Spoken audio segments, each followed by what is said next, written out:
ഇന്ത്യയിലെ പല സ്റ്റേറ്റ്സിൽ നിന്നും പല യൂണിവേഴ്സിറ്റീസ് വന്നിട്ടുണ്ട്. അപ്പം സബ്ജക്ട്സിനെ കുറിച്ചിട്ട് അതും കുട്ടികൾക്ക് കുറച്ചും കൂടിയും ഓപ്ഷൻസും ഫീൽഡിനെ കുറിച്ചിട്ട് അറിയാൻ പറ്റും.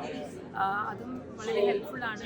എന്തൊക്കെയാണ് ഓപ്ഷൻസ് ഉള്ളത്, ഏത് സ്ട്രീമിൽ പോകണം, എന്ത് പെർസ്യൂ ചെയ്യണം, ഏത് ഇൻഡസ്ട്രിയിലേക്ക് പോകണം. അപ്പം അതിനെല്ലാം വളരെ ഹെൽപ്ഫുൾ ആയിട്ടുള്ള ഒരു ഇവന്റ് ആണ് ഇത്. മസ്കത്ത് റൂവിയിലെ അൽഫലാജ് ഹോട്ടലിൽ പുരോഗമിക്കുന്ന സ്റ്റഡി ഇന്ത്യ എക്സ്പോ അതിന്റെ അവസാന ഘട്ടത്തിലേക്ക് നീങ്ങുകയാണ്. 40ഓളം ഇന്ത്യൻ യൂണിവേഴ്സിറ്റികൾ ഭാഗമായ എക്സിബിഷൻ വിദ്യാർത്ഥികളുടെയും രക്ഷിതാക്കളുടെയും പങ്കാളിത്തം കൊണ്ട് ശ്രദ്ധേയമായി. മികച്ച കരിയർ ലക്ഷ്യമിടുന്ന വിദ്യാർത്ഥികൾക്ക് ഉൾക്കാഴ്ചകൾ നേടുന്നതിനും വിവിധ മേഖലകളിലേക്ക് ആവശ്യക്കാരെ കണ്ടെത്തുന്നതിനും എക്സ്പോ സഹായകരമായി. സെമിനാറുകൾ, പാനൽ ചർച്ചകൾ, മുൻനിര വിദ്യാഭ്യാസ വിദഗ്ധരുമായും കരിയർ കൗൺസിലർമാരുമായി കൗൺസിലിംഗ് സെഷനുകൾ തുടങ്ങിയവ ഈ പരിപാടിയുടെ പ്രധാന ആകർഷണമായിരുന്നു. ഉന്നത നിലവാരമുള്ള താങ്ങാനാവുന്ന വിദ്യാഭ്യാസ അവസരങ്ങൾ പരിചയപ്പെടുത്തുകയായിരുന്നു എക്സ്പോയുടെ പ്രധാന ലക്ഷ്യം.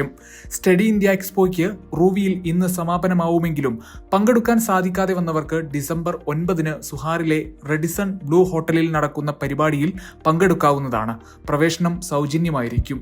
ഗൾഫ് മാധ്യമം, മസ്കത്ത്.